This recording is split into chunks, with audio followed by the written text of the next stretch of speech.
Hello बच्चों, आज हम लोग स्टार्ट करने वाले हैं क्लास 10th की एक नई बैच। और ये नई बैच आज से रन करना स्टार्ट करेगी और इसमें हम लोग स्टार्ट करेंगे केमिस्ट्री के चैप्टर नंबर 1 से। हमारा सबसे पहला चैप्टर है केमिकल रिएक्शन एंड इक्वेशन। तो चलिए शुरू करते हैं। इस चैप्टर का सबसे फर्स्ट टॉपिक है केमिकल रिएक्शन।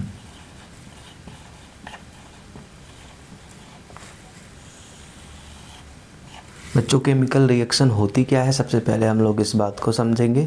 केमिकल रिएक्शन को डिफाइन किया गया है कि when two or more chemical substances react and new product is formed, या हम ऐसा भी बोल सकते हैं कि when any new chemical substance is formed then it is called chemical reaction. कहने का मतलब जब भी कोई नया केमिकल सब्सटेंस बनता है तो उसको हम लोग बोलते हैं केमिकल रिएक्शन। इसका अच्छा एग्जांपल, इसको हम लोग डिफाइन कैसे करेंगे, इसकी डिफिनीशन हो जाएगी कि when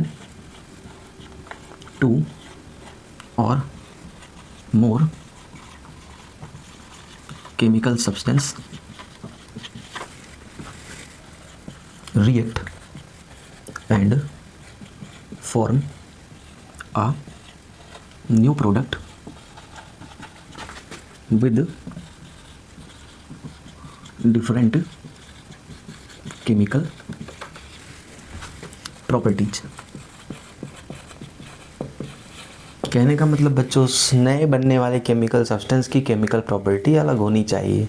जैसे इसका एक अच्छा एग्जांपल ले लें हम, तो इसका एक बढ़िया एग्जांपल है कि जैसे hydrogen and oxygen react to each other and form water. इसका एक बढ़िया एग्जांपल है बच्चों कि हाइड्रोजन और ऑक्सीजन एक दूसरे से रिएक्शन करते हैं और वाटर बनाते हैं। यहाँ पे ध्यान से देखो, हाइड्रोजन की कोई और केमिकल प्रॉपर्टी होगी, ऑक्सीजन की केमिकल प्रॉपर्टी दूसरी होगी, लेकिन जब ये दोनों रिएक्शन करते हैं तो बनता है वाटर। और वाटर की केमिकल प्रॉपर्टी ना तो हाइड्रोजन से मैच करती है ना तो ऑक्सीजन से।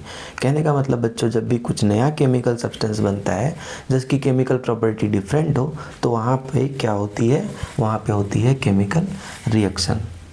केमिकल रिएक्शन के बाद हम लोगों का अगला टॉपिक है केमिकल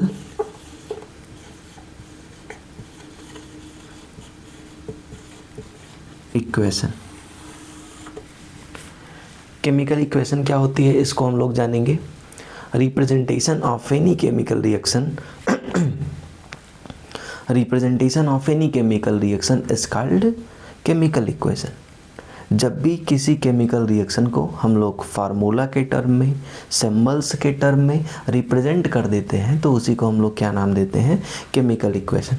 जैसे एक अच्छा एग्जांपल लेते हैं कि जो ऊपर केमिकल रिएक्शन हमने अभी देखी कि hydrogen and oxygen react to each other and form water, इसको हम लोग ऐसे भी लिख सकते हैं कि H2 plus O2 gives out H2O।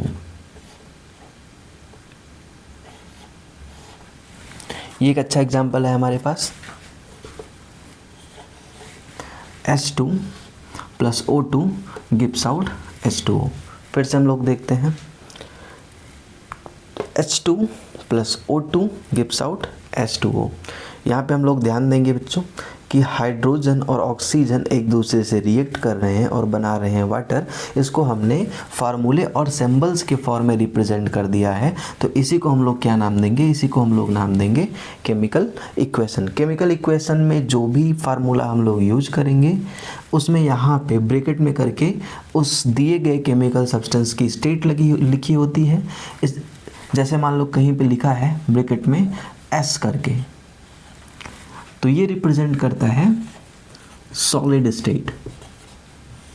अगर ब्रैकेट में कहीं पे L लिखा है तो ये रिप्रेजेंट करता है लिक्विड स्टेट। अगर ब्रैकेट में कहीं पे लिखा गया है AQ, इसका मतलब होता है एक्वस सॉल्यूशन। अगर ब्रैकेट में कहीं पे लिखा गया है PPT, और ऐसे नीचे की तरफ एरो बना है, तो इसका मतलब होता है इनसॉल्युबल प्रेसिपिटेट।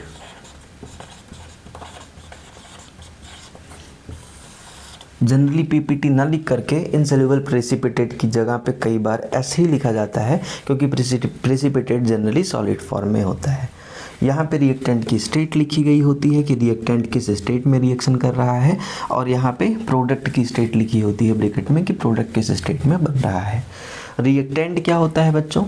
रिएक्टेंट को हम लोग कैसे डिफाइन करेंगे? तो type of chemical substances who participate in any chemical reaction to form product are called reactant. किसी भी केमिकल इक्वेशन में रिएक्टेंट आपको दिख जाएंगे लेफ्ट हैंड साइड। जो लेफ्ट हैंड साइड पे केमिकल इक्वेशन में आपको दिखाई देंगे उनको हम लोग डिफाइन करेंगे एज अ रिएक्टेंट।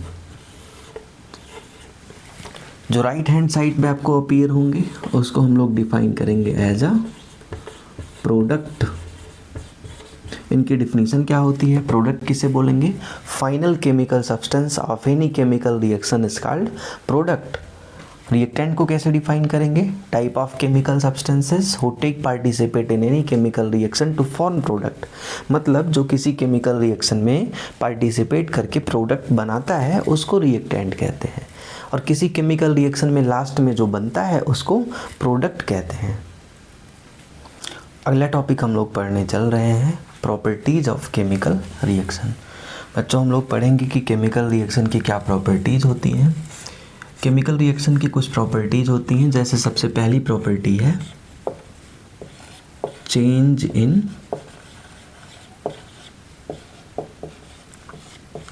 कलर। ऐसा हमेशा तो नहीं होता, लेकिन केमिकल रिएक्शन कुछ ऐसी भी होती हैं जिसमें केमिकल रिएक्शन होने के बाद कलर में बदलाव होता है। इस केमिकल रिएक्शन का सबसे एक अच्छा एग्जाम्पल अगर हम लोग देखें तो इसका सबसे बढ़िया एग्जाम्पल है CuSO4 का जब एक्वस सॉल्यूशन है, अगर उसमें हम लोग आयरन ऐड कर दें। बच्चों कॉपर सल्फेट एक साल्ट है, इसको ब्लू विट्रॉल भी बोलते हैं, ब्लू कलर का साल्ट होता है।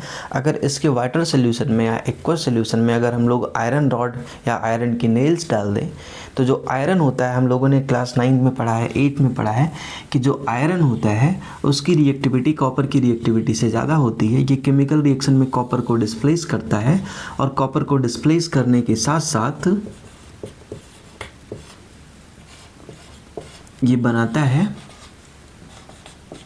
आयरन सल्फेट का एक्वस सॉल्यूशन। और क्योंकि बच्चों कॉपर जो है वो अपने साल्ट के सॉल्यूशन से डिस्प्लेस किया गया है, तो ये प्रेसिपिटेट के फॉर्म में नीचे बैठने लगता है। कॉपर सल्फेट का कलर बच्चों होता है ब्लू, इसलिए जब सॉल्यूशन हमारा कॉपर सल्फेट का था तो सॉल्यूशन का कलर ब्लू दिखाई दे रहा था। लेकिन क्योंकि कॉपर सल्फेट के सॉल्यूशन में से कॉपर को आयरन ने डिस्प्लेस कर दिया है, तो जो अभी बना है वो कॉपर सल्फेट तो है नहीं, वो तो आयरन सल्फेट है। और बच्चों आयरन सल्फेट का कलर होता है ग्रीन कलर, इसलिए हमारे सॉल्यूशन का जो कलर है वो बदल करके ब्लू से ग्रीन हो जाता है। तो आपको जो रिएक्शन सामने दिखाई गई है, ये एक ऐसी रिएक्शन है जिसमें केमिकल चेंज होने के बाद कलर में बदलाव दिखाई देता है। हमारी केमिकल रिएक्शन की दूसरी प्रॉपर्टी है इवोल्यूशन ऑफ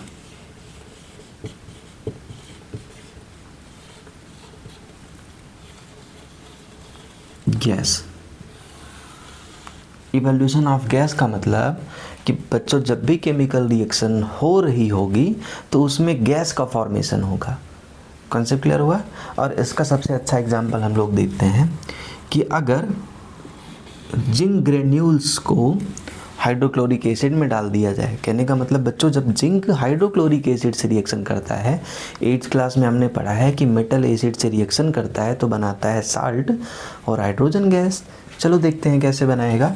जिंक रिएक्शन कर रहा है हाइड्रोजन गैस से, HCl से, तो क्या बनाएगा? बनाएगा ZnCl2 साल्ट, और साथ ही साथ रिलीज होगी हाइड्रोजन गैस।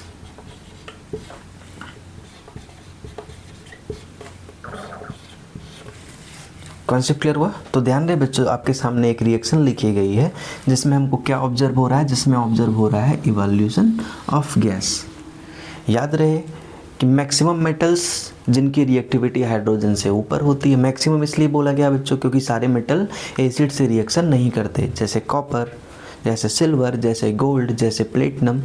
ऐसे मेटल्स जिनकी रिएक्टिविटी हाइड्रोजन से ज़्यादा होती है वो एसिड से रिएक्शन करते हैं और साल्ट और हाइड्रोजन गैस का फॉर्मेशन करते हैं। तो ये सारी ही रिएक्शन किस कैटेगरी में कैटेगराइज होंगी? इनकी प्रॉपर्टी कैटेगराइज होगी as evolution of gas. Concept clear हुआ? कोई दिक्कत? थोड़ा सा बच्चों इस केमिकल रिएक्शन को बैलेंस कर देते हैं। अभी थोड़ी देर पहले हम लोगों ने पढ़ा केमिकल रिएक्शन को बैलेंस कैसे किया जाता है। सबसे पहले नेगेटिव साइड को बैलेंस करना। बच्चों यहाँ पे हमको साफ साफ दिखाई दे रहा है कितने क्लोरीन? 2 क्लोरीन ना, तो कर दो इधर भी 2Cl। जैसे ही तुमने 2 क्लोरीन किया, देखो हाइड्रोजन ऑटोमेटिक बैलेंस हो गया, जिंक एक है, जिंक एक है, और इस तरीके से हमारी रिएक्शन बैलेंस हो गई। और साथ ही हमारी केमिकल रिएक्शन की दूसरी प्रॉपर्टी है, कौन सी दूसरी प्रॉपर्टी? Evolution of gas. इसके अलावा तीसरी प्रॉपर्टी होती है हमारी केमिकल रिएक्शन की change in state. Change in state क्या है? जब भी केमिकल रिएक्शन के दौरान हमारे केमिकल सब्सटेंस की स्टेट बदल जाए। स्टेट बदलने का मतलब है या तो वो सॉलिड से लिक्विड में चला जाए, या लिक्विड से गैस में चला जाए, या गैस से लिक्विड में, या लिक्विड से सॉलिड में। अपने फिजिकल स्टेट को बदल दे केमिकल रिएक्शन के दौरान और कुछ नया सब्सटेंस भी बने। ये नहीं कि वही रहे बस स्टेट बदल जाए। केमिकल चेंज होना चाहिए, मतलब नया केमिकल सब्सटेंस बनना चाहिए और साथ ही साथ फिजिकल स्टेट भी बदल जानी चाहिए। तो ये हमारी केमिकल रिएक्शन की तीसरी प्रॉपर्टी होगी। ऐसे रिएक्शन को हम लोग लिखेंगे, थोड़ा सा इरेज कर लिया जाए।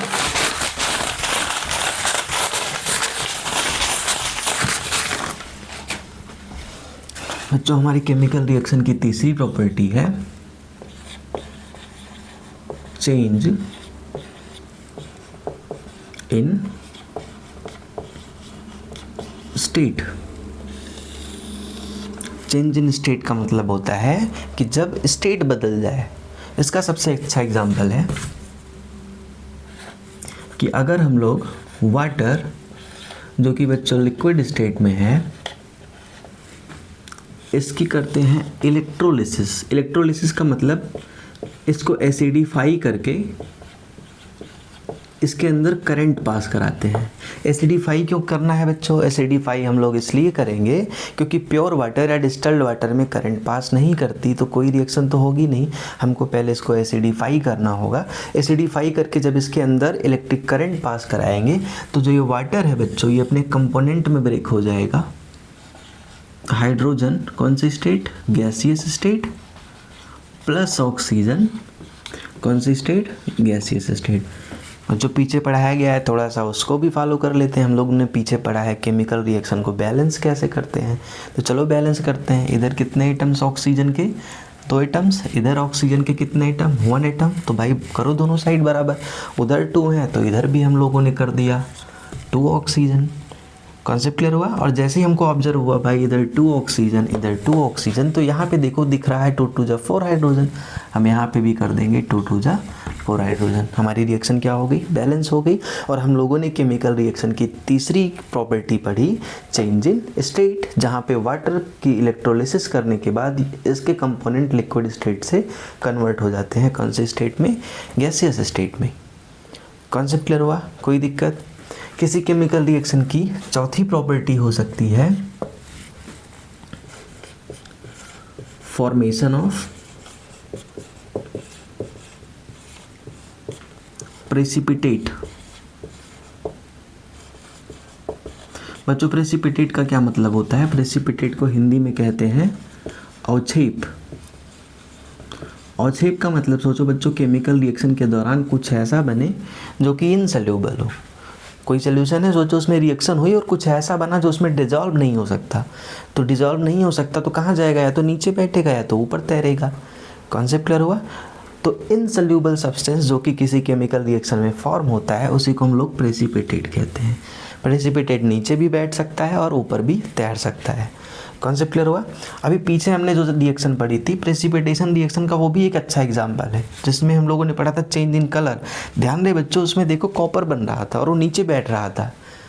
कॉन्सेप्ट क्लियर हुआ? रिएक्शन एक बार फिर से लिखते हैं कि जब हम लोग कॉपर सल्फेट के एक्वस सॉल्यूशन में आयरन नेल्स को डालेंगे तो आयरन कॉपर सल्फेट में से कॉपर को हटाएगा, बनाएगा आयरन सल्फेट। आयरन सल्फेट बनने के साथ साथ कॉपर, भाई कॉपर पानी में डिजॉल्व तो हो नहीं सकता, मेटल है, तो ये कहाँ जाएगा, ये नीचे प्रेसिपिटेट करेगा, नीचे बैठेगा और हमको मिलता है कॉपर का ब्राउन प्रेसिपिटेशन। हमको मिलता है कॉपर का ब्राउन प्रेसिपिटेशन। कॉन्सेप्ट क्लियर हुआ? तो ये हो गई किसी केमिकल रिएक्शन की चौथी प्रॉपर्टी। इस चौथी प्रॉपर्टी को हम लोग डिफाइन करेंगे फॉर्मेशन ऑफ प्रेसिपिटेट। किसी केमिकल रिएक्शन की पांचवी प्रॉपर्टी होती है बच्चों, change in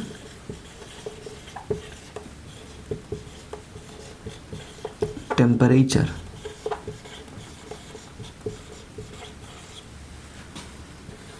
change in temperature.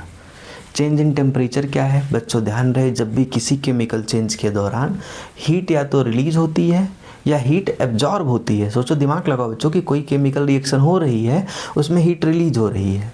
सोचो हीट आई कहाँ से? जो केमिकल सब्सटेंस है, हीट उनकी इंटरनल एनर्जी है। हमको पता है ना, heat is a form of energy. और हमने ये भी पढ़ा है कि energy neither created nor destroyed, ना तो बनाई जा सकती है ना तो ख़त्म की जा सकती। फिर भाई आई कहाँ से? तो ये केमिकल रिएक्शन में उन्हीं केमिकल सब्सटेंस की इंटरनल एनर्जी है। और जब ये रिलीज हो रही है तो टेम्परेचर कम होगा, और जब ये बाहर से एब्जॉर्ब होगी तो टेम्परेचर बढ़ेगा। कॉन्सेप्ट क्लियर हुआ? तो जब भी किसी केमिकल रिएक्शन में हीट एब्जॉर्ब हो या रिलीज हो तो हमको टेम्परेचर में बदलाव दिखाई देता है। सारी केमिकल रिएक्शन इस प्रॉपर्टी को फॉलो नहीं करती, लेकिन कुछ केमिकल रिएक्शन करती हैं। जैसे हम लोग एक अच्छा एग्जांपल दें, हम लोगों ने पढ़ रखा है कि सोडियम को पानी में डाल दो तो आग लग जाती है। ध्यान रहे बच्चों, ध्यान दो, यह रिएक्शन किस तरीके की है। जब सोडियम रिएक्शन करता है वाटर से तो ये बनाता है सोडियम हाइड्रोक्साइड। बच्चों ये बनाएगा सोडियम हाइड्रोक्साइड, और इसके साथ साथ रिलीज होती है हाइड्रोजन गैस और निकलती है हीट। हीट क्या है भाई? हीट है एनर्जी। हीट क्या है? एनर्जी है। और बच्चों इस हीट एनर्जी की वजह से निकलने वाली हाइड्रोजन गैस में भाई आग लग जाती है। इस हीट एनर्जी की वजह से निकलने वाली हाइड्रोजन गैस में आग लग जाती है। हमको तो लगता है सोडियम जल रहा है, लेकिन बच्चों सोडियम नहीं जलता है। सोडियम वाटर से रिएक्शन करता है, बनाता है सोडियम हाइड्रोक्साइड, साथ ही साथ बनती है हाइड्रोजन गैस। और इस हाइड्रोजन गैस की वजह इस हाइड्रोजन गैस के साथ साथ एनर्जी निकलती है इन द फॉर्म ऑफ हीट, और इस हीट की वजह से निकलने वाली हाइड्रोजन गैस में आग लग जाती है। तो थोड़ा दिमाग लगाओ बच्चों, जब हीट निकलेगी तो हमको टेम्परेचर इंक्रीज फील होगा। कॉन्सेप्ट क्लियर हुआ? हमको टेम्परेचर बढ़ा हुआ फील होगा क्योंकि हीट रिलीज हो रही है। कॉन्सेप्ट क्लियर हो रहा है? कोई दिक्कत समझ में आ रहा है ना? तो ये किसी केमिकल रिएक्शन की फिफ्थ प्रॉपर्टी हो गई। कॉन्सेप्ट क्लियर हुआ? कोई दिक्कत? एक और क्वेश्चन है भाई, कुछ ऐसी केमिकल रिएक्शन है जो हीट को एब्जॉर्ब करती हैं, और कुछ ऐसी भी केमिकल रिएक्शन है जो हीट को रिलीज करती हैं। कॉन्सेप्ट क्लियर हुआ? तो type of chemical reaction in which heat is absorbed during any chemical reaction due to which drop in temperature take place, then such type of chemical reaction are called endothermic reaction. ऐसी chemical reaction जो chemical reaction में heat को absorb कर लें जिससे surrounding का temperature कम हो जाए, तो ऐसी केमिकल रिएक्शन को हम लोग कहते हैं बच्चों endothermic reaction. And type of chemical reaction in which heat is released, समझ में आया? During chemical changes called exothermic reaction. ऐसी केमिकल रिएक्शन जिसमें केमिकल चेंज में हीट बाहर निकले, बच्चों हीट बाहर निकलेगी तो सराउंडिंग का टेम्परेचर बढ़ेगा। ऐसी केमिकल रिएक्शन को हम लोग डिफाइन करते हैं as a exothermic reaction. Concept clear हुआ? कोई दिक्कत समझ में आया? बच्चों अगला टॉपिक हम लोग पढ़ने वाले हैं एंडोथर्मिक एंड एक्सोथर्मिक रिएक्शन। दोनों रिएक्शन को हम लोग बारी बारी से पढ़ते हैं। हम लोग एक तरफ पढ़ेंगे एंडोथर्मिक रिएक्शन,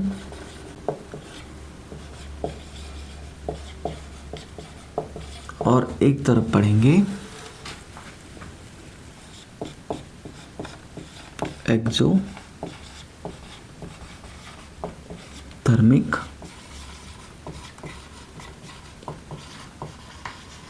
रिएक्शन। एक तरफ हम लोग पढ़ेंगे एंडोथर्मिक रिएक्शन, दूसरी तरफ हम लोग पढ़ेंगे एक्सोथर्मिक रिएक्शन। सबसे पहले बच्चों बात कर लेते हैं एंडोथर्मिक रिएक्शन क्या होता है। ऐसी केमिकल रिएक्शन जिसमें हीट एब्जॉर्ब होती है, कहने का मतलब बच्चों इसमें हीट बाहर से दी जाएगी और रिएक्शन हीट एब्जॉर्ब करेगी। कॉन्सेप्ट क्लियर हुआ? कोई दिक्कत? कैसे डिफाइन करेंगे? It can be defined as type of chemical reactions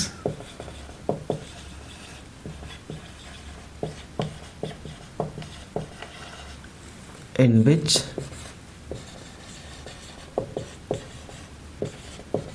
energy is absorbed in the form of heat.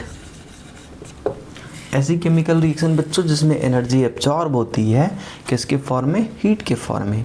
मतलब इसमें बाहर से हमको हीट देनी पड़ेगी तब जा कर के रिएक्शन होगी। कॉन्सेप्ट क्लियर हुआ? कोई दिक्कत?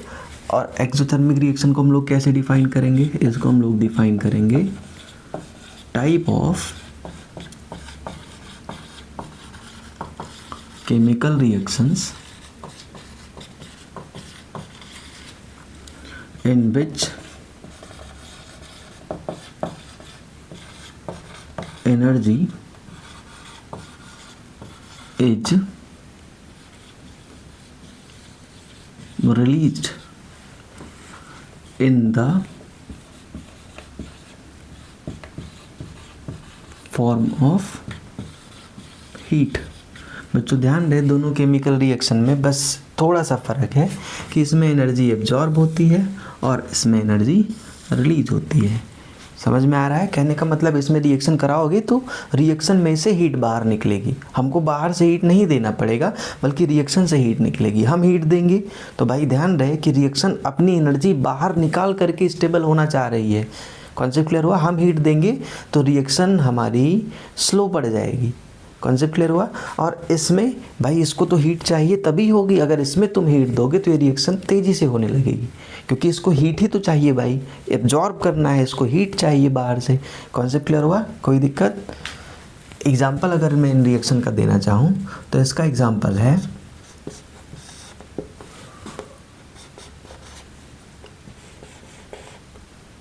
N2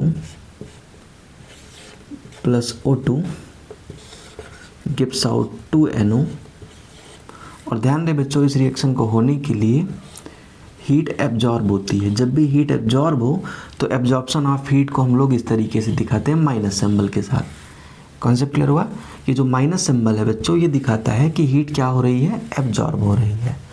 एक्सोथर्मिक रिएक्शन का अगर मैं एग्जाम्पल देना चाहूँ तो इसका अच्छा एग्जाम्पल है कार्बन। अगर इसको हम लोग बर्न करते हैं इन द प्रेजेंस ऑफ ऑक्सीजन तो बर्न होके बच्चों ये बनाता है कार्बन डाइऑक्साइड और साथ ही साथ निकलती है हीट। कॉन्सेप्ट क्लियर हुआ? एनर्जी निकलेगी इन द फॉर्म ऑफ हीट। तो बच्चों प्लस सिंबल के साथ अगर हीट लिखा गया है तो ये दिखाता है कि हीट क्या हो रही है? रिलीज हो रही है। और क्योंकि हीट रिलीज हो रही है तो ये कौन सी रिएक्शन हो गई? ये हो गई एक्सोथर्मिक रिएक्शन। और क्योंकि यहाँ पर रिएक्शन में हीट एब्जॉर्ब हो रही है तो बच्चों ये कौन सी रिएक्शन हो गई? ये हो गई एंडोथर्मिक रिएक्शन। बच्चों अब हम लोग डिफाइन करते हैं different type of chemical reaction. Different type of chemical reaction का मतलब केमिकल रिएक्शन के टाइप। जनरली क्लास 10th में हम लोगों को पढ़ना है केमिकल रिएक्शन के 4 टाइप्स। कॉन्सेप्ट क्लियर हुआ? कौन कौन से 4 टाइप? सबसे पहला कॉम्बिनेशन रिएक्शन, दूसरा डिकम्पोजिशन रिएक्शन, तीसरी हमारी कौन सी रिएक्शन हो गई? डिस्प्लेसमेंट रिएक्शन, चौथी कौन सी रिएक्शन होगी? Double displacement reaction. Concept clear हुआ? इन चारों रिएक्शन में बच्चों हम लोग एक और रिएक्शन पढ़ेंगे जिसको हम लोग डिफाइन करेंगे रेडॉक्स रिएक्शन। तो इन सारी रिएक्शन को हम लोग पढ़ना स्टार्ट करते हैं बारी बारी से। सबसे पहले हम लोग डिफाइन करेंगे बच्चों कॉम्बिनेशन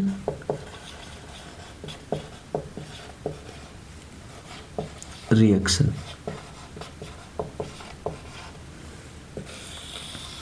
नाम से ही समझ में आ रहा है बच्चों कि कॉम्बिनेशन वर्ड बना है कंबाइन से।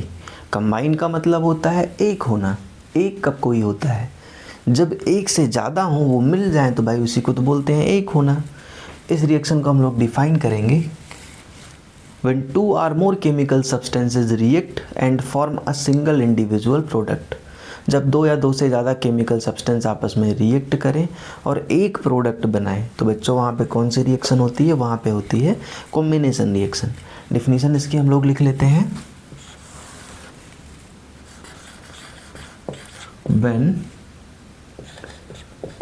two or more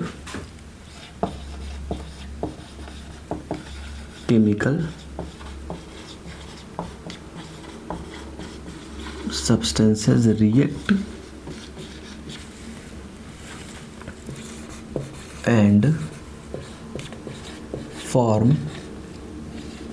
a single indivisible product,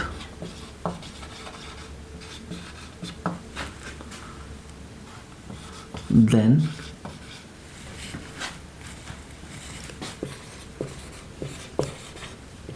such reactions are called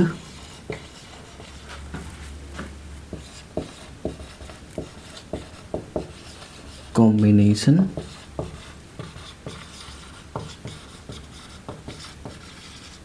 reactions. कहने का मतलब बच्चों सिंपल सब्सटेंस में, अगर सिंपल शब्दों में मैं बोलूँ, कहने का मतलब बच्चों अगर सिंपल शब्दों में मैं बोलूँ तो होता क्या है, मोर देन वन सब्सटेंसेस मिल करके वन सब्सटेंस बनाते हैं। मतलब एक से ज़्यादा रिएक्टेंट मिलेंगे और एक प्रोडक्ट बनाएंगे। तो इसको हम लोग कैसे डिफाइन करेंगे, such reactions can be defined as combination reaction. Combination reaction की अगर मैं कुछ एग्जांपल की बात करूं तो भाई सबसे पहला एग्जांपल हमारा है, for example H2 plus O2 gives out H2O। ध्यान से देखो बच्चों, हाइड्रोजन और ऑक्सीजन मतलब मोर देन वन, और ये मिल करके बना रहे हैं वाटर मतलब वन। तो भाई ध्यान से देखो, two or more reactants form a single individual product. तो कैसा रिएक्शन हो गया, कॉम्बिनेशन रिएक्शन। और example, carbon plus oxygen gives out carbon dioxide। It is also an example of combination reaction। और एग्जाम्पल अगर मैं लेना चाहूँ तो magnesium plus oxygen gives out magnesium oxide. बच्चों इसको बैलेंस कर देते हैं लगे हाथ, 2Mg plus O2 gives out 2MgO। ध्यान दें बच्चों, ये तुम्हारे चैप्टर नंबर 1 की बहुत ही इंपॉर्टेंट रिएक्शन है और कई बार एग्जाम में पूछी जाती है। ठीक, लैब में हमारे मैग्नीशियम मौजूद होता है रिबन के फॉर्म में। बच्चों मैग्नीशियम एक अल्कलाइन अर्थ मेटल है, कॉन्सेप्ट क्लियर हुआ, अल्कलाइन अर्थ मेटल है और ये रिएक्टिव होता है, कॉन्सेप्ट क्लियर हुआ। और जब मैग्नीशियम ऑक्सीजन के प्रेजेंस में जलाया जाता है बच्चों, जब मैग्नीशियम रिबन को हम लोग ऐसे जलाते हैं हवा के प्रेजेंस में तो ये डेजलिंग वाइट फ्लेम के साथ जलता है, कॉन्सेप्ट क्लियर हो। ब्राइट लाइट प्रोड्यूस होती है, ब्राइट वाइट लाइट, जिसको हम लोग बोलते हैं डेजलिंग वाइट फ्लेम। और जलने के बाद एक वाइट कलर का पाउडर बच जाता है, उस वाइट कलर के पाउडर को जो कि सॉलिड फॉर्म में होता है हम लोग बोलते हैं मैग्नीशियम ऑक्साइड। ठीक है बच्चों, मैग्नीशियम ऑक्साइड को अगर हम लोग वाटर में डिज़ोल्व करें तो ये एक बेसिक सब्सटेंस को फॉर्म करेगा। इस रिएक्शन को भी हम लोग किस में क्लासीफाई करेंगे, it is an example of combination reaction. बच्चों ये रिएक्शन तुम्हारे इस चैप्टर की इम्पॉर्टेंट रिएक्शन है, कई बार ये क्वेश्चन में पुटअप की जाती है। क्वेश्चन कभी ऐसे आ सकता है कि a metal form a dazzling white flame when it is burned in oxygen या in the presence of air. एक मेटल है जिसको हम लोग एयर के प्रेजेंस में जलाते हैं और वो डेजलिंग वाइट फ्लेम प्रोड्यूस करता है। तो भूलना मत बच्चों, मैग्नीशियम रिबन को अगर हम लोग ऑक्सीजन या एयर के प्रेजेंस में जलाएंगे तो ये डेजलिंग वाइट फ्लेम प्रोड्यूस करेगा। कॉन्सेप्ट क्लियर हुआ? तो ये हो गई आपकी कॉम्बिनेशन रिएक्शन। कैसे रिवाइज करोगे, कैसे डिफाइन करोगे? व्हाट आर कॉम्बिनेशन रिएक्शन या what is combination reaction? Type of chemical reaction in which two or more chemical substances react and form a single individual product, then such type of chemical reaction are called combination reaction। नीचे आपके example लिखा गया है कि भाई hydrogen और oxygen मिलता है, वाटर बनाता है। कार्बन और ऑक्सीजन रिएक्ट करके कार्बन डाइऑक्साइड बनाता है। मैग्नीशियम रिबन को हम लोग ऑक्सीजन में जलाएंगे, मैग्नीशियम ऑक्साइड बनता है। ये सब कौन सी रिएक्शन के एग्जाम्पल हैं? ये सब के सब कॉम्बिनेशन रिएक्शन के एग्जाम्पल हैं। बच्चों नेक्स्ट रिएक्शन हम लोग पढ़ने वाले हैं decomposition reaction.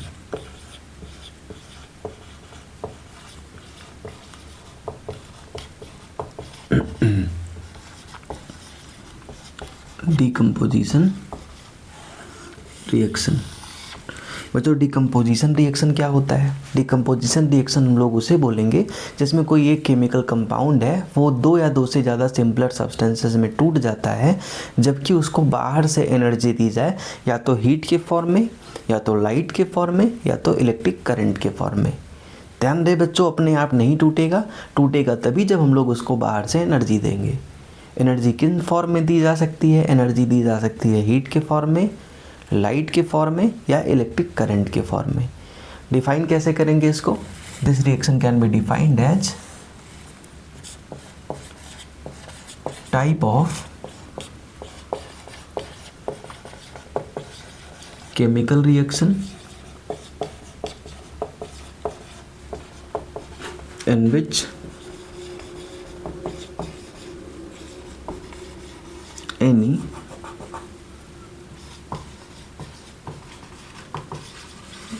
chemical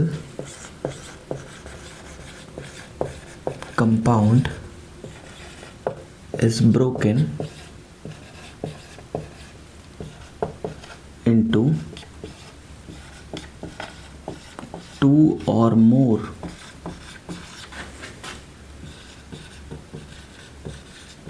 simpler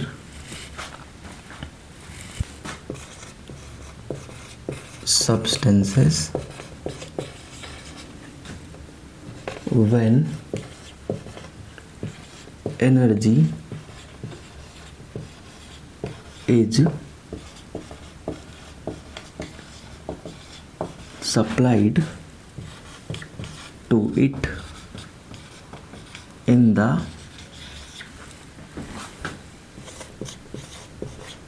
form of heat, light or electric current. बच्चों ये हो गई इसकी डिफिनीशन। ठीक, type of chemical reaction in which any chemical compound is broken down into two or more simpler substances when energy is supplied to it in the form of heat, light और electric current. बच्चों energy light के form में supply हो सकती है, heat के form में supply हो सकती है, इलेक्ट्रिक करंट के फॉर्म में सप्लाई हो सकती है। और याद रहे बच्चों कि इसी एनर्जी के सप्लाई होने के तरीकों के अकॉर्डिंग डिकम्पोजिशन रिएक्शन को हम लोग 3 पार्ट में क्लासीफाई कर देंगे। पहले इसके एग्जांपल देते हैं और इन तीनों के एग्जांपल को हम लोग समझेंगे। कॉन्सेप्ट क्लियर हुआ? सबसे पहले हीट का एग्जांपल हम लोग समझते हैं। तो बच्चों एक केमिकल सब्सटेंस होता है जिसको हम लोग बोलते हैं पोटेशियम क्लोरेट। पोटेशियम क्लोरेट का फार्मूला होता है बच्चों KClO3।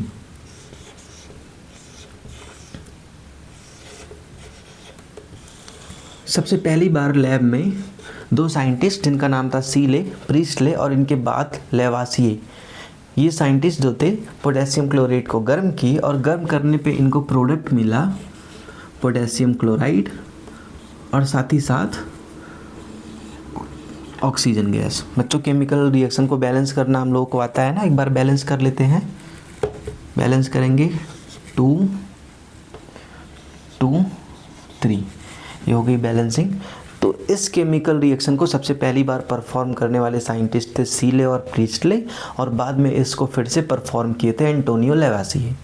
बात समझ में आया। और एंटोनियो लेवासिए ने ऑब्जर्व किया कि इस रिएक्शन के दौरान निकलने वाली जो गैस है वो ऑक्सीजन गैस है, और उन्होंने ऑक्सीजन बनाने के लेबोरेटरी मेथड को अपने नाम से पेटेंट करा लिया। कॉन्सेप्ट क्लियर हुआ? तो भूलना मत बच्चों, ऑक्सीजन बनाने की लेबोरेटरी मेथड वाली रिएक्शन किसके नाम से पेटेंट है? तो आंसर है एंटोनियो लेवासिए के नाम से।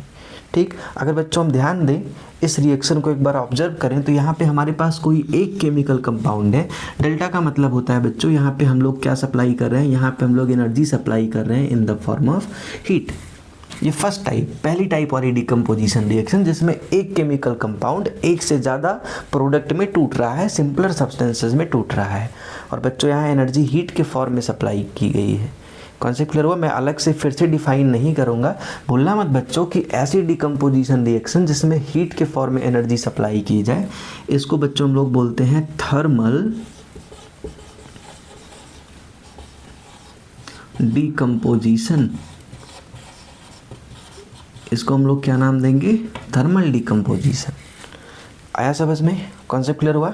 दूसरा, लाइट के फॉर्म में अगर हम लोग बात करें, लाइट के फॉर्म का अगर एग्जांपल लें तो दूसरा एग्जांपल है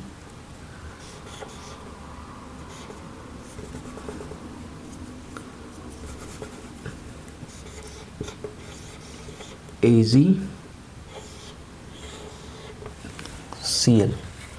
दूसरा सबसे अच्छा एग्जांपल है बच्चों AgCl। कॉन्सेप्ट क्लियर हुआ? जब AgCl को रखा जाता है सनलाइट में तो बच्चों ये ब्रेक हो जाता है Ag प्लस Cl2 में, तब ब्रेक हो जाता है Ag प्लस Cl2 में। बच्चों यहाँ पे स्टेट एक बार लिख दे रहा हूँ मैं, सॉलिड स्टेट और गैसियस स्टेट।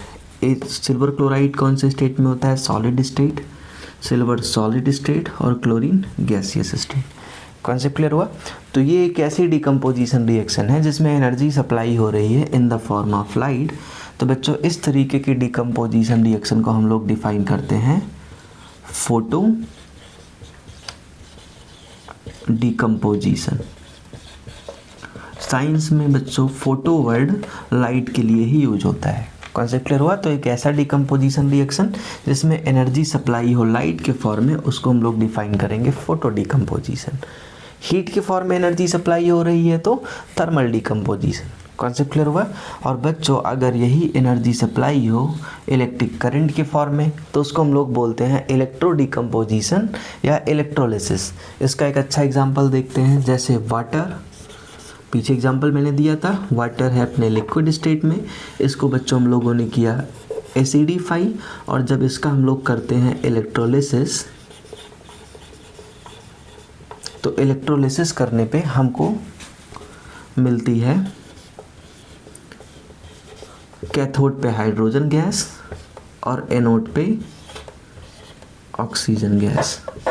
बैलेंस कर देते हैं बच्चों रिएक्शन ऊपर वाली भी बैलेंस करेंगे, 2AgCl gives out 2Ag plus Cl2, और इस रिएक्शन को बैलेंस करेंगे तो ये रिएक्शन हमारी हो जाएगी 2H2 plus O2 gives out 2H2O। Concept clear हुआ बच्चों? यहाँ पे ध्यान रहे कि डिकम्पोजिशन रिएक्शन में एनर्जी दी जा रही है इन the form of electric current, तो इस डिकम्पोजिशन को हम लोग डिफाइन करेंगे electro decomposition.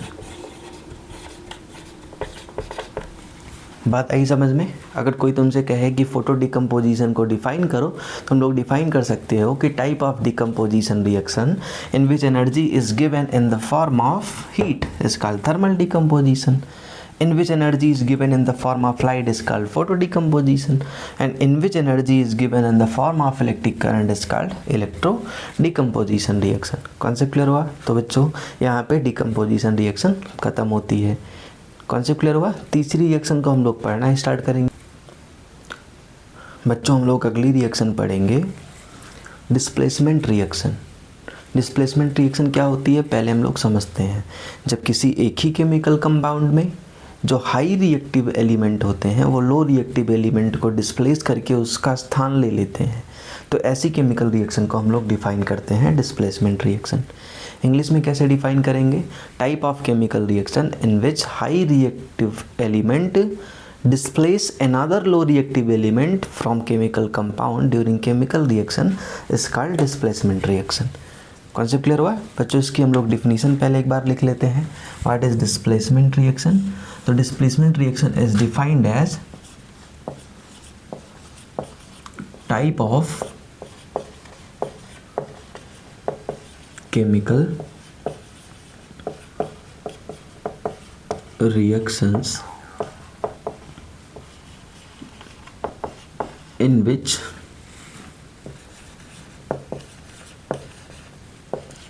high reactive element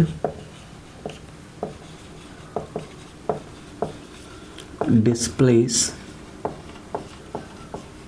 another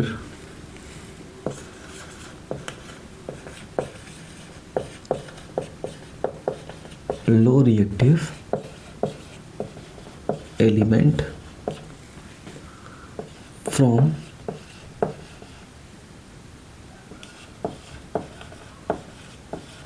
compound. ये हो गई डिफिनीशन बच्चों कि कंपाउंड में से हाई रिएक्टिव एलिमेंट जो रहेगा वो लो रिएक्टिव एलिमेंट को डिस्प्लेस कर देगा.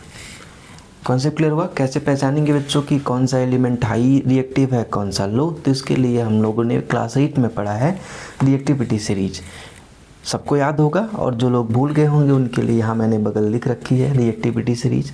कॉन्सेप्ट क्लियर हुआ? जैसे हम लोगों ने पीछे भी एक रिएक्शन पढ़ा कि जब हम लोग कॉपर सल्फेट के एक्वस सोल्यूशन में, कॉपर सल्फेट के एक्वस सोल्यूशन में बच्चों जो कि होता है किस कलर का? ब्लू कलर का, ऐड करते हैं आयरन,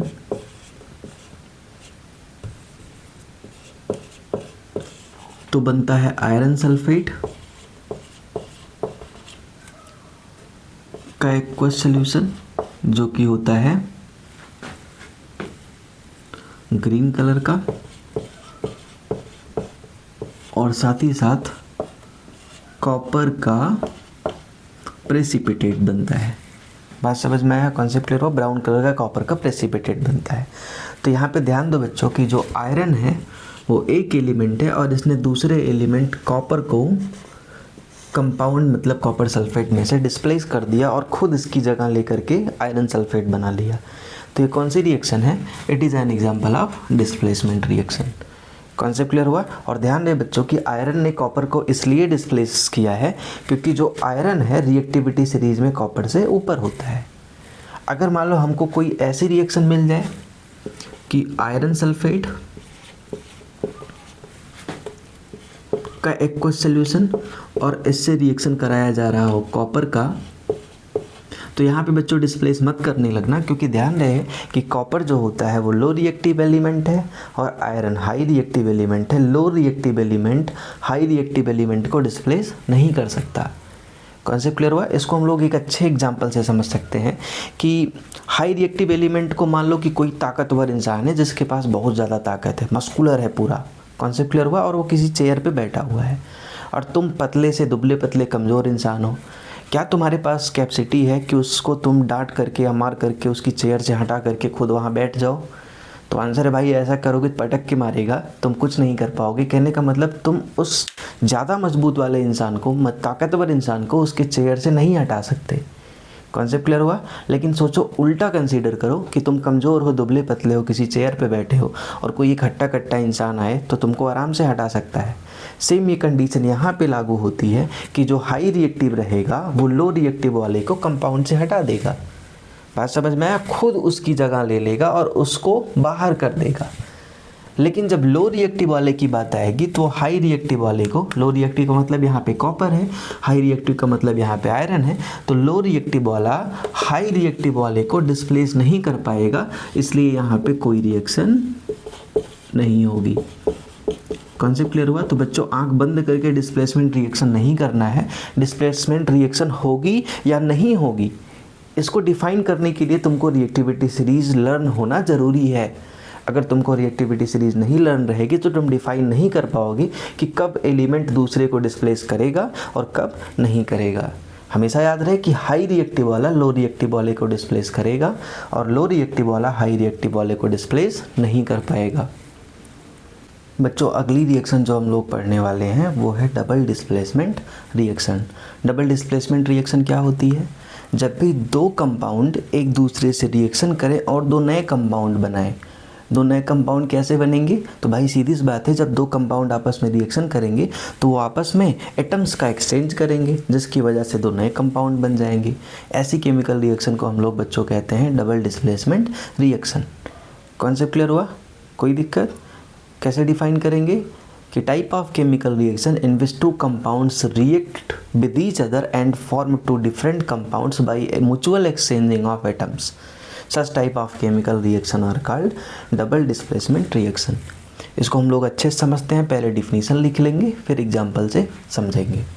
डबल डिस्प्लेसमेंट रिएक्शन के डिफिनीशन होंगे बच्चों कि type of chemical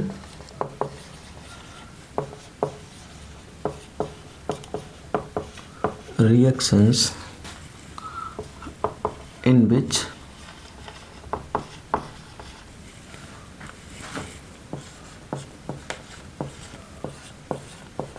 two compounds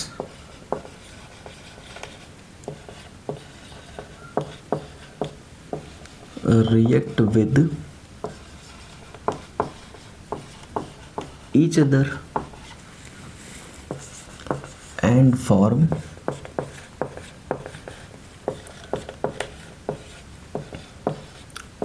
two new compounds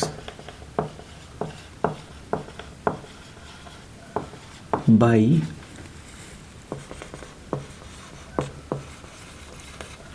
mutual exchanging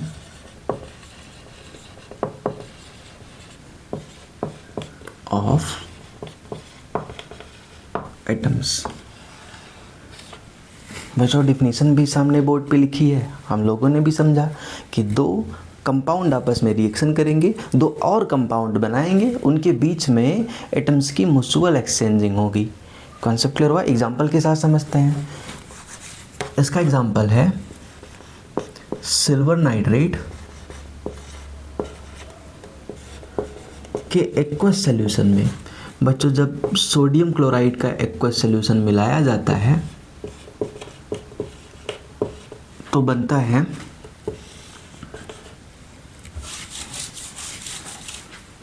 silver chloride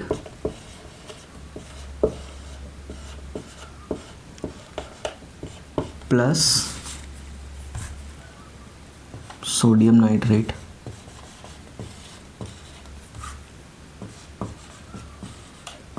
बच्चों ध्यान से देखो, यहाँ पे हमारा पहला कंपाउंड है सिल्वर नाइट्रेट, हमारा दूसरा कंपाउंड है सोडियम क्लोराइड। दो कंपाउंड आपस में रिएक्शन किए और देखो कुछ नया ही बना दिए। कॉन्सेप्ट क्लियर हुआ? यहाँ पे सोडियम क्लोराइड था लेकिन यहाँ पे क्या बन रखा है? यहाँ पे बन रखा है सिल्वर क्लोराइड। यहाँ पे देखो बच्चों सिल्वर नाइट्रेट था लेकिन यहाँ पे क्या बन रखा है? Sodium nitrate. मतलब दो कंपाउंड एक दूसरे से रिएक्शन किए और दो और कंपाउंड बनाए, और ऐसा करने के लिए ध्यान से देखो बच्चों उनमें एटम्स का एक्सचेंज हुआ। मतलब AgNO3 में से सिल्वर का एक्सचेंज हुआ और NaCl में से Na का एक्सचेंज हुआ। मतलब उनमें एटम्स का म्यूचुअल एक्सचेंज हुआ और एटम का एक्सचेंज होने की वजह से दो नए कंपाउंड्स बन गए। बात समझ में आई? कोई दिक्कत? हम लोग यहाँ पे देख पा रहे हैं कि दो कंपाउंड एक दूसरे से रिएक्शन कर रहे हैं, दो नए कंपाउंड बना रहे हैं और ऐसा होने के लिए उनमें एटम्स का एक्सचेंज हो रहा है। तो बच्चों ऐसी केमिकल रिएक्शन को हम लोग डिफाइन करते हैं डबल डिस्प्लेसमेंट रिएक्शन। पता ही समझ में? कोई दिक्कत? अगर हम लोग और एग्जाम्पल लेना चाहें, भाई डबल डिस्प्लेसमेंट रिएक्शन के कुछ और भी एग्जाम्पल अगर हम लोग लेना चाहें तो इसके और भी कई सारे एग्जाम्पल हैं। पहली बात तो हम लोग इसको भी समझ लेते हैं कि जितनी भी, बच्चों ध्यान रहे, जितनी भी न्यूट्रलाइजेशन रिएक्शन है, अच्छा एग्जाम्पल अगर हम लोग लेना चाहें, जैसे देखो HCl एक कंपाउंड प्लस NaOH दूसरा कंपाउंड एक्वस सॉल्यूशन के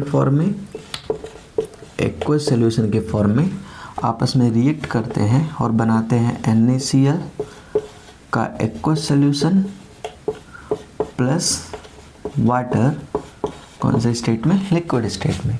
तो बच्चों यहाँ पर भी वही हो रहा है। कॉन्सेप्ट क्लियर हुआ? दो कंपाउंड आपस में रिएक्शन कर रहे हैं, दो और कंपाउंड बना रहे हैं और इनके बीच में बच्चों एटम्स का म्यूचुअल एक्सचेंज हो रहा है। HCl में हाइड्रोजन बाहर गया और Na आया जिससे बना NaCl, और NaOH में यहाँ पे H आया, बना HOH मतलब H2O। कॉन्सेप्ट क्लियर हुआ? तो हम लोग कैसे डिफाइन करेंगे what are double displacement reaction? Type of chemical reaction in which two compounds react with each other and form two new compounds by mutual exchange of atom. Such type of chemical reaction are called double displacement reaction. Concept clear हुआ? बच्चों अगली reaction हम लोग पढ़ने वाले हैं oxidation and reduction reactions. Concept clear हुआ? सबसे पहले हम लोग पढ़ेंगे ऑक्सीडेशन रिएक्शन। Oxidation reaction. बच्चों ऑक्सीडेशन रिएक्शन को हम लोग डिफाइन कैसे करेंगे? ऐसी रिएक्शन जिनमें ऑक्सीजन ऐड होता है या हाइड्रोजन बाहर निकलता है। कॉन्सेप्ट क्लियर हुआ? ऐसी रिएक्शन को हम लोग कहेंगे oxidation reaction. It can be defined as type of chemical reaction in which gain of oxygen और लूज ऑफ हाइड्रोजन और loss of hydrogen take place, then such type of chemical reactions are called oxidation reaction. One more time, type of chemical reaction in which gain of oxygen or loss of hydrogen take place, then such type of chemical reactions are called oxidation reaction. Concept clear हुआ? कोई दिक्कत? बच्चों ध्यान दो, हम लोग फिर से पढ़ते हैं क्या होती है oxidation reaction. Type of chemical reaction in which gain of oxygen and loss of hydrogen take place, then such type of chemical reaction are called oxidation reaction. Then such type of chemical reaction are called oxidation reaction. Oxidation के लिए कितनी condition बनती है? Condition number first, gain of oxygen. बच्चों कहीं पे oxygen का gain हो रहा हो तो वहाँ पे कौन सी रिएक्शन होती है? वहाँ पे होती है ऑक्सीडेशन रिएक्शन। दूसरी कंडीशन कौन सी बनती है बच्चों? दूसरी कंडीशन बनती है लॉस ऑफ हाइड्रोजन। अगर हाइड्रोजन का लॉस हो रहा हो तो वहाँ पे वो भी क्या होता है? Oxidation reaction. तो बच्चों ये है ऑक्सीडेशन रिएक्शन की कंडीशन। जैसे मैं तुमसे क्वेश्चन पुट अप करूँ, बताओ बच्चों क्या हो रहा है? C+O2 gives out CO2। Concept clear हो? Carbon solid state, oxygen gaseous state, carbon dioxide gaseous state. तो जितने भी लोग हो तुम सब लोग मुझे बता पाओगे कि यहाँ पे कार्बन के पास ऑक्सीजन का गेन हो रहा है जिसकी वजह से कार्बन डाइऑक्साइड बन रही है। तो गेन ऑफ ऑक्सीजन को हम लोग कौन सी रिएक्शन में क्लासीफाई करेंगे? Oxidation reaction.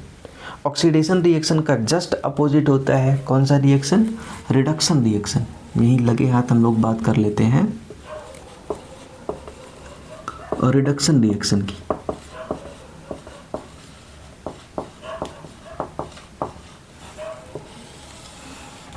जैसा कि मैं बोल रहा हूँ कि ऑक्सीडेशन रिएक्शन का जस्ट अपोजिट होता है, तो इसका क्या मतलब हुआ बच्चों? कि उसमें गेन ऑफ ऑक्सीजन होता था तो इसमें लॉस ऑफ ऑक्सीजन होगा, उसमें लॉस ऑफ हाइड्रोजन होता था तो इसमें गेन ऑफ हाइड्रोजन होगा।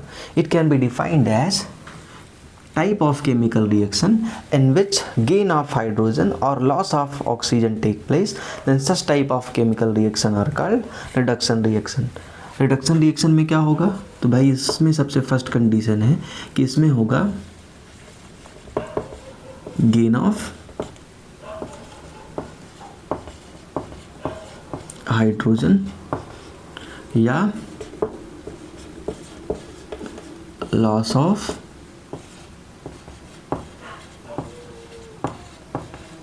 ऑक्सीजन। कॉन्सेप्ट क्लियर हुआ बच्चों? कोई दिक्कत? जैसे मैं और एग्जांपल लूँ, यहाँ पे आप लोग बताओ क्या हो रहा है? Sulphur solid state plus oxygen gaseous state gives out sulphur dioxide gaseous state. तो बच्चों यहाँ पर भी तो ऑक्सीजन का गेन हो रहा है। It is also an example of oxidation reaction. इसका मैं एग्जांपल लूँ तो इसका बढ़िया एग्जांपल है मर्क्यूरिक ऑक्साइड सॉलिड स्टेट, इसको हम लोगों ने क्या किया, इसको हम लोगों ने हीट किया, हीट करने पे हमको मिला mercury liquid state plus oxygen gaseous state. बच्चों रिएक्शन बैलेंस करेंगे, 2HgO gives out 2Hg plus O2। ये हमारे पास एक अच्छा एग्जांपल है कौन सी रिएक्शन का, रिडक्शन रिएक्शन का। ध्यान से देखो बच्चों, मर्क्यूरिक ऑक्साइड में से ऑक्सीजन बाहर निकल रहा है और लॉस ऑफ ऑक्सीजन को हम लोग किस में क्लासीफाई करते हैं, रिडक्शन रिएक्शन में। कॉन्सेप्ट क्लियर हुआ। और ध्यान दें बच्चों,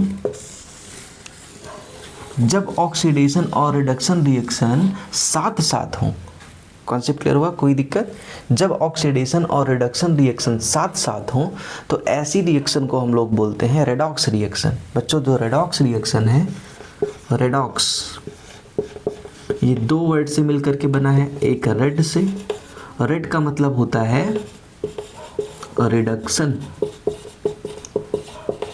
और एक वर्ड है इसका ऑक्स, ऑक्स का मतलब होता है ऑक्सीडेशन। कॉन्सेप्ट क्लियर हुआ। रेडॉक्स रिएक्शन डिफाइन कैसे की जाएगी, यहाँ पे मैं डिफाइन कर देता हूँ रेडॉक्स रिएक्शन को। Redox reaction can be defined as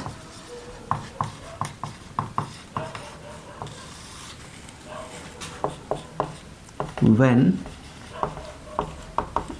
in any chemical reaction reduction and oxidation take place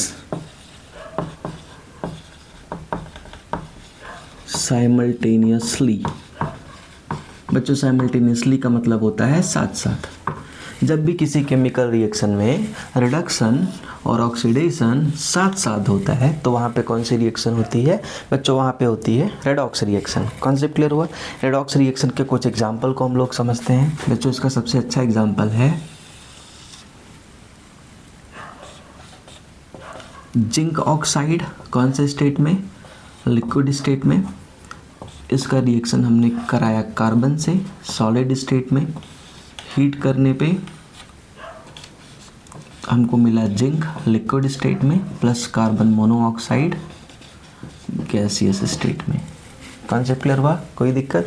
तो बच्चों ध्यान से देखो, जिंक ऑक्साइड में से ऑक्सीजन का हो रहा है लॉस और कार्बन के पास हो रहा है ऑक्सीजन का गेन। तो भाई जिंक ऑक्साइड में से लॉस हुआ तो यहाँ रिडक्शन हुआ, कार्बन को गेन हुआ तो यहाँ पे ऑक्सीडेशन हुआ, और रिडक्शन और ऑक्सीडेशन साथ साथ हो रहा है तो ये किस रिएक्शन का एग्जाम्पल हो गई, रेडॉक्स रिएक्शन का एग्जाम्पल हो गई। रेडॉक्स रिएक्शन का अगर कुछ और एग्जाम्पल अगर हम लोग लेना चाहें, थोड़ा सा स्पेस बना लेते हैं।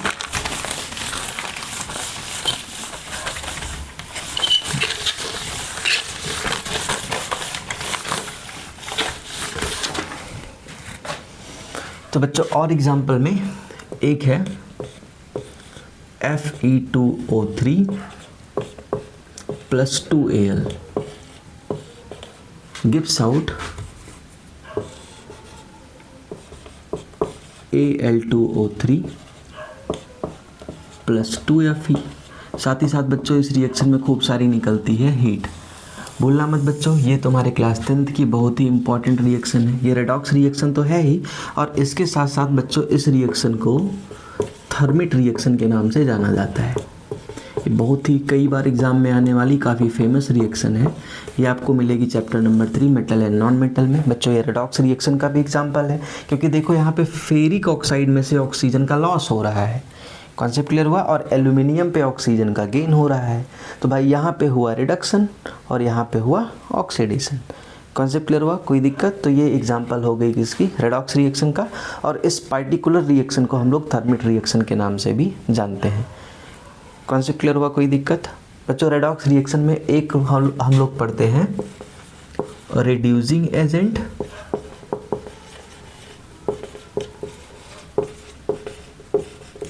और एक हम लोग पढ़ेंगे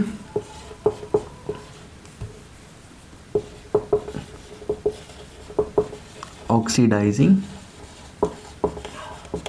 एजेंट। रिड्यूसिंग एजेंट को रिड्यूसर के नाम से भी जाना जाता है, ऑक्सीडाइजिंग एजेंट को ऑक्सीडाइजर के नाम से भी जाना जाता है। सबसे पहले हम लोग बात करते हैं रिड्यूसर की या रिड्यूसिंग एजेंट की। तो भाई जिसकी वजह से रिडक्शन होता है, कॉन्सेप्ट क्लियर हुआ? सोचो, दिमाग लगाओ। इस रिएक्शन की मैं बात करता हूँ या एक और रिएक्शन मैं ले लेता हूँ, manganese dioxide plus aluminium gives out aluminium oxide plus manganese. Concept clear हुआ? कोई दिक्कत? थोड़ा सा रिएक्शन को बच्चों हम लोग बैलेंस कर देते हैं। शुरुआत करते हैं ऑक्सीजन से। यहाँ पे 3 ऑक्सीजन, यहाँ पे 2 ऑक्सीजन। सबसे पहले बैलेंस करते हैं, यहाँ करते हैं 3, यहाँ करते हैं 2, 2 3 जा 6, 3 2 जा 6। बच्चों यहाँ ऑक्सीजन बैलेंस होने के साथ मैग्नीज हो गया 3, यहाँ पे हम लोग कर देंगे 3 मैग्नीज। तो यहाँ पे बच्चों देखो 2 2 जा 4 एल्यूमिनियम, यहाँ पे भी 4 एल्यूमिनियम। रिएक्शन हो गई हमारी बैलेंस। सोचो बच्चों, मैग्नीज के पास से ऑक्सीजन का क्या हो रहा है, यहाँ से हो रहा है ऑक्सीजन का लॉस, और ऑक्सीजन किसके ऊपर जा रहा है, एल्यूमिनियम। यहाँ पे मैग्नीज डाइऑक्साइड का हो रहा है रिडक्शन। लेकिन सोचो बच्चों, रिडक्शन करा कौन रहा है? रिडक्शन कब हुआ? जब उसका ऑक्सीजन चला गया। सोचो उसका ऑक्सीजन किसकी वजह से गया? तो भाई सीधी सी बात है, एल्यूमिनियम ने ही तो खींचा उसका ऑक्सीजन। तो जिसकी वजह से रिडक्शन हुआ, सोचो बच्चों कि MnO2 का रिडक्शन किसकी वजह से हुआ? तो आंसर है कि एल्यूमिनियम की वजह से हुआ। कॉन्सेप्ट क्लियर हुआ ना? तो एल्यूमिनियम यहाँ पे क्या हो गया, रिड्यूसिंग एजेंट। लेकिन ध्यान रहे बच्चों कि खुद एल्यूमिनियम के पास ऑक्सीजन का गेन हो रहा है। समझ पाए ना? तो जिसका ऑक्सीडेशन होता है वो हुआ रिड्यूसिंग एजेंट, क्योंकि भाई उसी की वजह से रिडक्शन होता है। बात समझ में आई? जिसका ऑक्सीडेशन होगा, केमिकल रिएक्शन में जिसका ऑक्सीडेशन होगा वो होगा रिड्यूसिंग एजेंट, क्योंकि वो सामने वाले से ऑक्सीजन खींच के उसका रिडक्शन कराएगा, तो वो हो गया रिड्यूसिंग एजेंट या रिड्यूसर। बात समझ में आया? और इसका जस्ट अपोजिट सोचो, एल्यूमिनियम का ऑक्सीडेशन हो रहा है। भाई इसके ऊपर ऑक्सीजन चली गई। ऑक्सीडेशन कैसे हो रहा है? क्योंकि इसने ऑक्सीजन दिया तभी तो ऑक्सीडेशन हो रहा है। तो एल्यूमिनियम को ऑक्सीजन देने वाला या एल्यूमिनियम को ऑक्सीडाइज करने वाला कौन हुआ? तो एल्यूमिनियम को ऑक्सीडाइज करने वाला हुआ मैग्नीज डाइऑक्साइड, जबकि खुद उसका रिडक्शन हो रहा है। तो बच्चों जो दूसरे को ऑक्सीडाइज करे उसको बोलते हैं ऑक्सीडाइजर, और ऑक्सीडाइजर का होता है रिडक्शन। तो किसी केमिकल रिएक्शन में बच्चों ऑक्सीडाइजर रिड्यूसर कैसे पहचानेंगे? तो जिसका ऑक्सीडेशन होगा वो होगा रिड्यूसर, और जिसका रिडक्शन होगा वो होगा ऑक्सीडाइजर। कॉन्सेप्ट क्लियर हुआ? नीचे की रिएक्शन में हम लोग बात कर लेते हैं, जैसे थर्मिट रिएक्शन ले लेते हैं। सोचो बताओ, Fe2O3 फेरिक ऑक्साइड, इसको रिड्यूस कौन किया, किसने किया? आंसर है एल्यूमिनियम ने किया, क्योंकि उसने इसकी ऑक्सीजन को ले लिया। तो एल्यूमिनियम ने रिड्यूस किया ना, तो भाई हो गया एल्यूमिनियम हमारा रिड्यूसिंग एजेंट या रिड्यूसर, जबकि खुद उसने ऑक्सीजन लिया तो खुद तो उसका ऑक्सीडेशन हो गया। तो जिसका ऑक्सीडेशन हुआ उसने दूसरे को रिड्यूस किया, इसलिए वो रिड्यूसर। बात समझ पाए?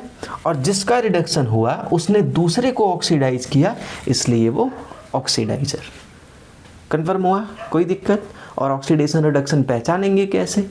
भाई ऑक्सीजन गेन हुआ तो ऑक्सीडेशन, ऑक्सीजन लूज हुआ तो रिडक्शन, हाइड्रोजन गेन हुआ तो रिडक्शन, हाइड्रोजन लूज हुआ तो ऑक्सीडेशन, दोनों साथ साथ हुई तो रेडॉक्स रिएक्शन। बात समझ में आई? रेडॉक्स रिएक्शन जब होगी तो जिसका रिडक्शन होगा वो सामने वाले को ऑक्सीडाइज करेगा, इसलिए ऑक्सीडाइजर। जिसका ऑक्सीडेशन होगा वो सामने वाले को रिड्यूस करेगा, इसलिए रिड्यूसर। Concept clear? बच्चों हम लोग बात करते हैं आज एक नई रिएक्शन की जिसका नाम है कोरोजन। कॉन्सेप्ट क्लियर हुआ? कोरोजन हम लोग को मेटल में देखने को मिलता है। कोरोजन को हम लोग डिफाइन कैसे करेंगे? बच्चों अगर किसी भी मेटल को अगर हम लोग ओपन जगहों पे खुला छोड़ देते हैं तो अपने आसपास की चीज़ों से केमिकल रिएक्शन करना स्टार्ट कर देता है, जिसकी वजह से मेटल डिस्ट्रॉय होने लगता है। कॉन्सेप्ट क्लियर हुआ? जैसे कोई भी मेटल है बच्चों, उसको हम लोग किसी खुली जगह पे छोड़ दें तो या तो ऑक्सीजन से रिएक्शन करेगा या वाटर से रिएक्शन करेगा। ऐसा भी हो सकता है कि वो एसिड या बेस के कांटेक्ट में आ जाए। तो अगर वो अपने सराउंडिंग के केमिकल सब्सटेंसेस से रिएक्ट करके डिस्ट्रॉय होने लगे तो ऐसी केमिकल रिएक्शन को हम लोग बोलते हैं कोरोजन। कॉन्सेप्ट क्लियर हुआ? इसको डिफाइन कैसे करेंगे? It can be defined as destruction of metal destruction of metals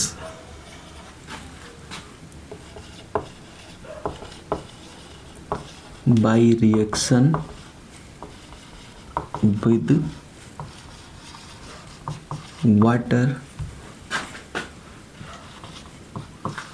oxygen,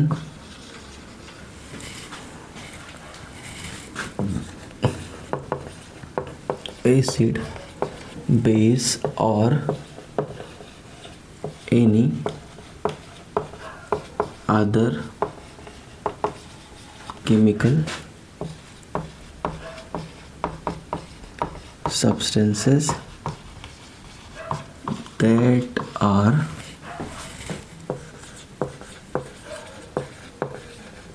present in its surrounding is called corrosion। Concept clear हुआ बच्चों? मेटल का डिस्ट्रक्शन, डिस्ट्रक्शन का मतलब नष्ट हो, मेटल नष्ट हो। कैसे नष्ट हो? केमिकल रिएक्शन से। रिएक्शन किसके किसके साथ हो सकती है? तो बच्चों रिएक्शन वाटर के साथ हो सकती है, ऑक्सीजन के साथ हो सकती है, एसिड के साथ हो सकती है, बेस के या किसी दूसरे केमिकल सब्सटेंस के साथ हो सकती है। और इन केमिकल रिएक्शन से अगर मेटल नष्ट हो रहा है तो इसको हम लोग बोलेंगे केमिकल रिएक्शन की वजह से कोरोजन हो रहा है। इसका सबसे अच्छा एग्जाम्पल, फॉर एग्जाम्पल, तो बच्चों कोरोजन का सबसे अच्छा एग्जाम्पल है रस्टिंग ऑफ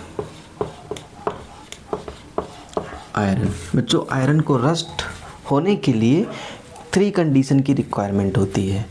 याद रहे बच्चों, आयरन डायरेक्ट ऑक्सीजन से रिएक्शन नहीं कर सकता। आयरन ऑक्सीजन से रिएक्शन करता है वाटर के प्रेजेंस में। जब आयरन, वाटर और ऑक्सीजन तीनों एक ही साथ प्रेजेंट हो तभी आयरन ऑक्सीजन से रिएक्शन करके ऑक्साइड बनाता है। बात समझ में आई? ये रिएक्शन कुछ इस तरीके से होती है, iron plus oxygen plus water gives out rust Fe2O3.X H2O। बच्चों ये रस्ट का फार्मूला है, ये होता है फ्लेकी ब्राउन सब्सटेंस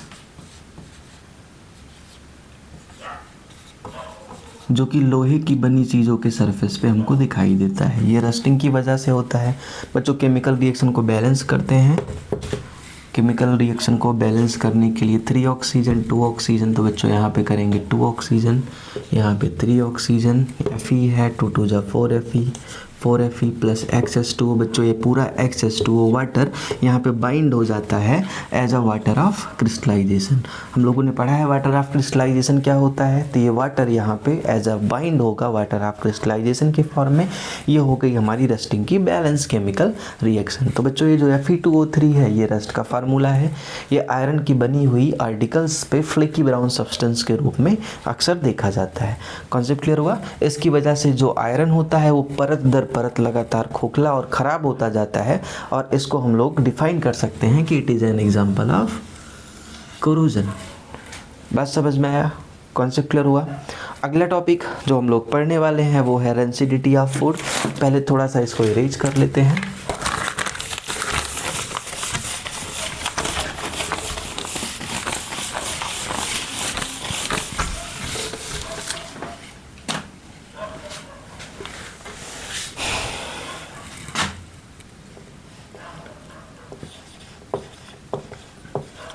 नेक्स्ट है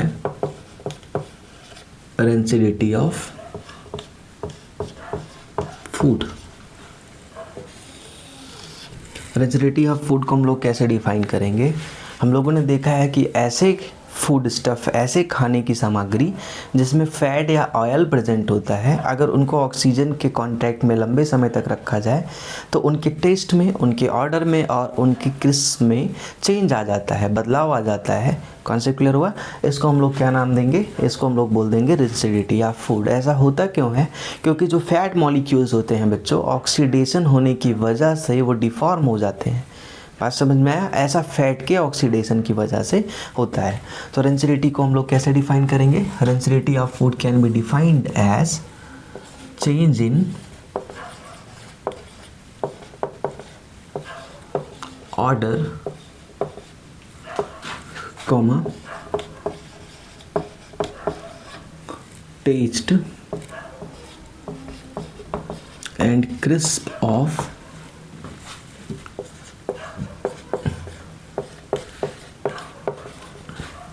such food stuff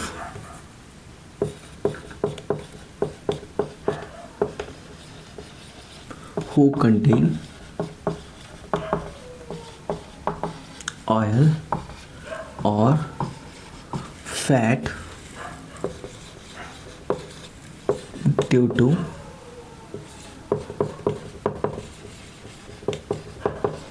oxidation of fat is called rancidity of food. Concept clear हुआ बच्चों? इसको हम लोग क्या नाम देते हैं? Rancidity of food. हम लोगों ने देखा होगा अक्सर बारिश के समय में अगर सोचो कोई नमकीन का पैकेट है और उसको हम खोल के लंबे समय तक रख दें तो हमको दिखाई क्या देता है कि कुछ समय के बाद जो नमकीन है उसकी क्रिस्प ख़त्म हो जाती है, उसका स्मेल चेंज हो जाता है, उसका टेस्ट चेंज हो जाता है। कॉन्सेप्ट क्लियर हो रहा है ना? इसको हम लोग क्या डिफ़ाइन करेंगे? हम लोग बोलेंगे कि जो हमारा फूड है उसमें क्या हो गई है? रेंसिडिटी हो गई है, या हमारा फूड रेंसिड हो गया है। बात समझ में आया? ऐसा होता क्यों है? ऐसा इसलिए होता है क्योंकि उस फूड में मौजूद फैट का हो जाता है ऑक्सीडेशन। कॉन्सेप्ट क्लियर हुआ? एक क्वेश्चन आता है, ऐसा हम रोक कैसे सकते हैं? हम लोग क्या करें कि ऑक्सीडेशन ना हो? भाई हम कुछ तो करेंगे कि हमारा फूड रेंसिड होने से बच जाए। तो इसका आंसर है भाई बिल्कुल हम लोग कर सकते हैं। हम लोग अपने फूड को रेंसिड होने से बचा सकते हैं और फूड की रेंसिडिटी को रोकने का जो उपाय है वो ये है कि हम अपने फूड को ऑक्सीजन से दूर रखें। भाई ऑक्सीजन नहीं रहेगा तो फूड की रेंसिडिटी नहीं होगी। कॉन्सेप्ट क्लियर हुआ? ऑक्सीजन से दूर कैसे रख सकते हैं? तो भाई दो तरीक़ों से हम लोग रेंसिडिटी को रोक सकते हैं। Prevention of rancidity. पड़ोस में कुत्ता भौंक रहा है, इसको भी अभी भौंकना था, लेकिन बच्चों कोई बात नहीं, आप लोग अपने पढ़ाई पे ध्यान दीजिए। वो अपना काम कर रहा है, अब आप अपना काम करिए। क्योंकि जब मैं वीडियो बना रहा हूँ तो अभी टाइम है रात के 1 बजे और 1 बजे रात में कुत्ते भौंकते रहते हैं। आप लोग पढ़िए, वो अपना काम कर रहा है, आप अपना काम करिए। Prevention of rancidity. रेंसिडिटी को हम लोग कैसे रोक सकते हैं? तो भाई इसको रोकने का सबसे पहला तरीका है बाई एंटी ऑक्सीडेंट। मतलब ऐसे सब्सटेंसेस का बच्चों हम लोग यूज़ करें जो एंटीऑक्सीडेंट हों। कहने का मतलब जो फैट के ऑक्सीडेशन को रोकते हों। हम लोगों ने कभी चिप्स खाया है, देखो उसमें चिप्स से ज़्यादा हवा भरी होती है। क्या हमको लगता है वो सच में एयर है? क्या हवा भरी है? हवा भर करके हमको चिप्स दे दिए हैं। इसका आंसर है बच्चों कि वो हवा नहीं है, वो नाइट्रोजन है। उसमें हवा या ऑक्सीजन ना भर करके नाइट्रोजन भरा जाता है, जिसकी वजह से ऑक्सीजन फैट का ऑक्सीडेशन नहीं कर पाती। फैट के ऑक्सीडेशन को रोकने के लिए हमने नाइट्रोजन का यूज किया, तो नाइट्रोजन क्या हो गई? Anti oxidant. ऐसे सब्सटेंस जो किसी सब्सटेंस का ऑक्सीडेशन होने से रोकते हैं उनको एंटीऑक्सीडेंट कहते हैं। कॉन्सेप्ट क्लियर हुआ? कोई दिक्कत? और दूसरा तरीका क्या है रेंसिडिटी को रोकने का? रेंसिडिटी को रोकने का दूसरा तरीका है बाई एयर टाइट पैकिंग। बच्चों अपने फूड स्टफ को ऐसे पैकेट्स में पैक करना जिसमें हवा हो ही ना। भाई हवा नहीं होगी तो ऑक्सीजन भी नहीं होगा, और जब ऑक्सीजन होगा ही नहीं तो रिएक्शन किससे होगी? आया समझ में? भाई फैट की रिएक्शन किससे होगी? फैट ऑक्सीडाइज कैसे होगा? बात समझ में आई? तो रेंसिडिटी को रोकने का कितना तरीका? 2 तरीके। कौन कौन से? एक एंटीऑक्सीडेंट ऐड करके, दूसरा एयर टाइट पैकिंग करके। एंटीऑक्सीडेंट के फॉर्म में क्या यूज किया जाता है? तो बच्चों एंटीऑक्सीडेंट के फॉर्म में फूड पैकेट्स में भरी जाती है nitrogen gas. Nitrogen gas food के रेंसिडिटी को रोकता है। कन्फर्म हुआ? कोई दिक्कत? और इसी के साथ बच्चों तुम्हारा केमिस्ट्री का पहला चैप्टर ख़त्म होता है। इसमें मैंने बहुत ज़्यादा केमिकल रिएक्शन को एक्सप्लेन नहीं किया है, मैंने कुछ एग्जांपल्स दिए हैं। जल्दी ही हम लोग एक और वीडियो के साथ फिर से आएंगे और जिसमें हर एक केमिकल रिएक्शन के कई सारे एग्जांपल और केमिकल रिएक्शन की बैलेंसिंग को समझाया जाएगा। जल्दी ही वो वीडियो अपलोड किया जाएगा। थैंक